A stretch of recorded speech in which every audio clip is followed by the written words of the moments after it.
دروازہ بند ہو چکا ہو۔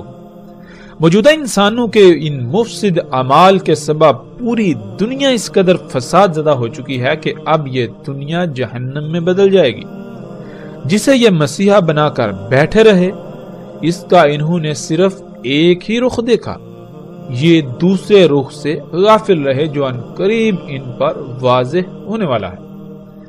ناظرین، یہ تھا مختصر منظرنامہ گزشتہ ہلاک شدہ اقوام کا، جن کی سنت کی اتباع میں ویسی ہی تباہی کے دہانے پر موجودہ قوم یعنی دنیا میں آباد موجودہ لوگ پہنچ چکے ہیں۔ ہم نے کوشش کی کہ ہم اپنے موضوع کے مطابق ان اقوام پر بات کریں، باقی ان اقوام پر تفاصیل کے ساتھ آگے چل کر بات کریں گے۔ اس وقت ہم اپنے موضوع کی طرف پلٹتے ہیں۔ تو پھر وہی سوال، ناظرین، وہ کون سی شے تھی، وہ کون سی اشیاء تھیں جس کو وہ اقوام اپنے لیے مسیحا سمجھتی تھی، لیکن حقیقت میں وہ مسیحا نہیں بلکہ دجال ثابت ہوا۔ اسی کی وجہ سے وہ صفحہ ہستی سے مٹ گئے۔ جب جواب تلاش کیا جائے تو وہ جواب یہی سامنے آئے گا، وہ یہی ٹیکنالوجی، یہی ایجادات تھیں، یہی مشینیں تھیں، یہی صنعتی انقلاب تھا جو آج موجودہ انسان کر چکے اور ان سب کو اپنے لیے مسیحا سمجھتے ہیں، زندگی کو آسان سے آسان تر بنانے کے دعوے دار ہیں۔ لیکن کیا حقیقت یہی ہے؟ یہ تو اس کا ایک پہلو ہے، اس کا ایک رخ ہے جو انتہائی دل فریب ہے، لیکن اس کا دوسرا پہلو جو انتہائی بھیانک ہے وہ چھپا دیا گیا۔ اگر اسے دیکھ لیا جائے تو پتا چلے گا کہ یہ ایجادات، یہ ٹیکنالوجی مسیحا نہیں بلکہ دجال ہے۔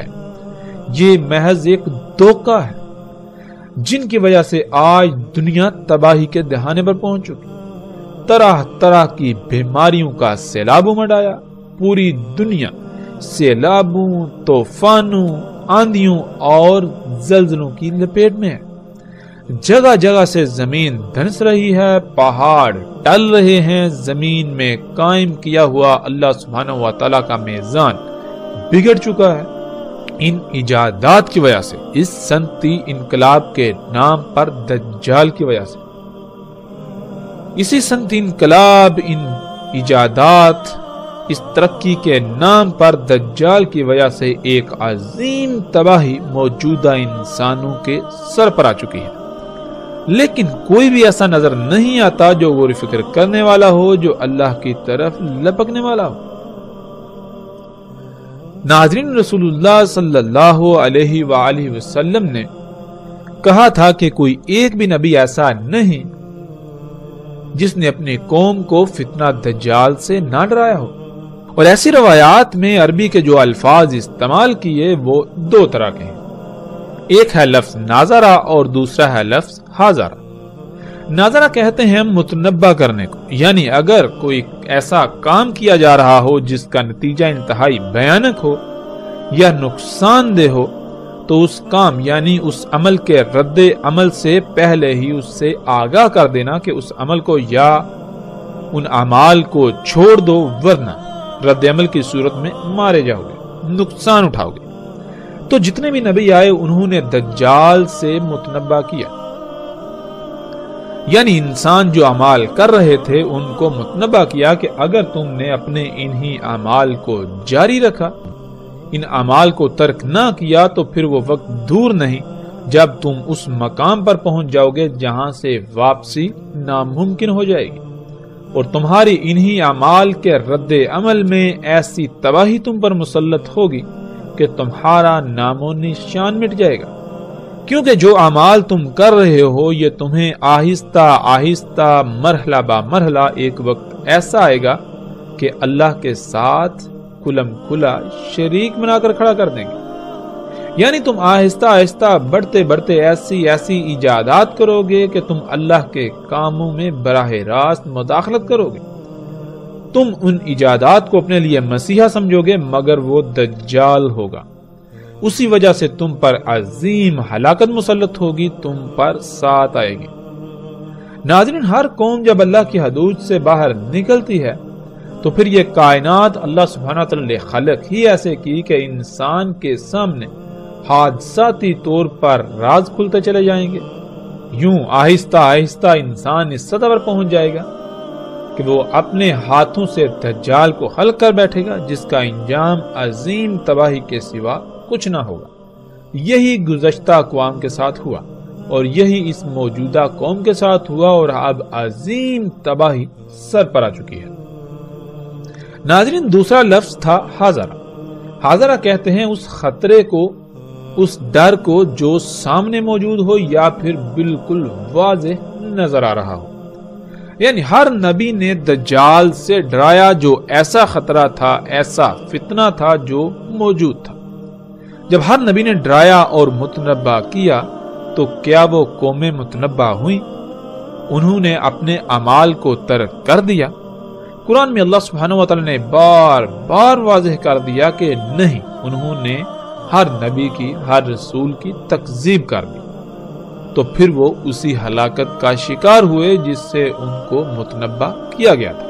اللہ سبحانہ و تعالی قرآن میں واضح طور پر اسے حیات الدنیا، یہ ایجادات قرار دیتا ہے، اور رسول اللہ صلی اللہ علیہ وآلہ وسلم نے اسے دجال کہا۔ فرق صرف اتنا ہے کہ لفظ دجال اصل عربی کا لفظ نہیں ہے، بلکہ دوسری زبانوں سے عربی میں داخل کیا گیا لفظ تھا، بالکل ایسے ہی جیسے آج آپ کو عربی کے اندر الفاظ کی کثیر تعداد ملے گی جو عربی کے الفاظ نہیں ہیں بلکہ وہ دوسری زبانوں سے داخل ہوئے۔ مثلا جیسے لفظ ٹیکنالوجی ہے تو آج عربی میں وہ داخل ہو چکا اور اسے عربی لہجے میں ٹیکنالوجی کہا جاتا ہے۔ جیسے ہی تھوڑا وقت گزرے تو آئندہ آنے والی نسلیں یہ ماننے کو تیار ہی نہیں ہوں گی کہ یہ لفظ ٹیکنالوجی عربی کا لفظ نہیں ہے، بلکہ ان کے لیے یہ لفظ عربی کا ہی کہلائے گا اور انہیں نظر آئے گا۔ بالکل اسی طرح اس وقت لفظ دجال، جو کہ اصل عربی کا لفظ نہیں ہے، یہ کسی دوسری زبان کا لفظ تھا جو اس وقت عام استعمال ہوتا تھا، اور قرآن میں اللہ سبحانہ و تعالی نے لفظ غرور استعمال کیا جو کہ خالص اصل عربی کا لفظ ہے، لیکن اس وقت اس کا استعمال عام نہیں تھا، بلکہ اسی طرح جیسے قرآن میں لفظ الانفال آیا، جب یہ لفظ عربوں کے سامنے آیا تو وہ اس لفظ سے ہی واقف نہ تھے، تو سوال کر دیا کہ یہ انفال کیا ہے، تو صرف لفظ انفال کی وضاحت کے لیے پوری سورت انفال نازل ہوئی۔ ناظرین، بالکل اسی طرح اس وقت عربوں میں لفظ غرور استعمال نہیں ہوتا تھا، بلکہ لفظ غرور کی بجائے لفظ دجال عام استعمال ہوتا تھا۔ یعنی لفظ غرور کے متبادل کے طور پر لفظ دجال کا استعمال اس وقت عام تھا۔ دجال لفظ چونکہ اصل عربی کا لفظ نہیں اور قرآن اللہ سبحانہ و تعالی نے عربی میں نازل کیا، تو اسی وجہ سے رسول اللہ صلی اللہ علیہ وآلہ وسلم نے اس وقت کے لوگوں کو سمجھانے کے لیے جو اس وقت لفظ عام استعمال ہوتا تھا، جو سب کی سمجھ میں آنے والا تھا، اسے استعمال کیا۔ یوں لفظ غرور اور لفظ دجال دونوں ایک ہی معنی رکھتے ہیں۔ اللہ سبحانہ و تعالی نے اسے قرآن میں حیات الدنیا قرار دیا، جیسا کہ آپ اس آیت میں دیکھ سکتے ہیں۔ اللہ سبحانہ و تعالی کہتے ہیں وَمَا الْحَيَاةُ الدُّنْيَا إِلَّا مَتَاعُ الْغُرُورِ، اور نہیں ہے دنیا کی حیات مگر دھوکے کا ساز و سامان۔ یعنی یہ جو کچھ بھی اس وقت دنیا میں تمہیں نظر آ رہا ہے یا جو کچھ تم بنا چکے ہو، یہ محض ایک دھوکہ ہے۔ اور اللہ سبحانہ وتعالی نے قرآن میں بار بار کہا، اس پر زور دیا کہ کہیں اس دجل کا، اس دھوکے کا شکار نہ ہو جانا۔ یہ دنیاوی مال و متاع، یہ جو کچھ بھی ہے، یہ محض دھوکہ ہے، تو جو بھی اس کے دھوکے کا شکار ہوگا تو وہ دنیا اور آخرت میں ہلاکت کا شکار ہو جائے گا۔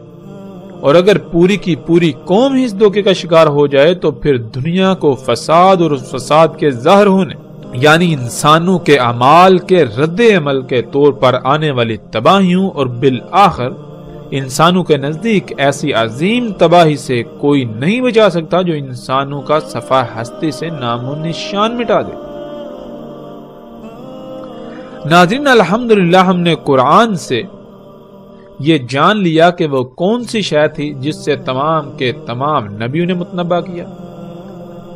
وہ یہی ٹیکنالوجی تھی، یہی ایجادات تھی، یہی دنیاوی مال و متاع تھا، اور انہی ایجادات کے سبب آنے والی عظیم تباہی سے متنبع کیا۔ تو پھر یہ کیسے ممکن ہو سکتا ہے کہ دجال اس کے علاوہ کچھ اور ہو؟ ایسا ممکن ہی نہیں کہ دجال اس کے علاوہ کوئی اور شے ہو۔ اب اصل سوال یہ ہے کہ اگر دجال یہی ایجادات ہیں، یہی صنعتی انقلاب ہے، تو کیا محمد رسول اللہ صلی اللہ علیہ وآلہ وسلم نے ان ایجادات کو دجال کہا؟ اور اگر ان کو دجال نہیں کہا تو کم از کم اتنے غیر معمولی امور کے بارے میں رسول اللہ صلی اللہ علیہ وآلہ وسلم نے کچھ نہ کچھ تو ضرور بتایا ہوگا۔ کیا یہ ایسا ممکن ہے کہ اتنے غیر معمولی امور جن کا آج سے چند صدیاں پہلے تصور کرنا بھی ممکن نہیں تھا، ان کے بارے میں رسول اللہ صلی اللہ علیہ وسلم نے کچھ بتایا نہ ہو؟ ایسا ممکن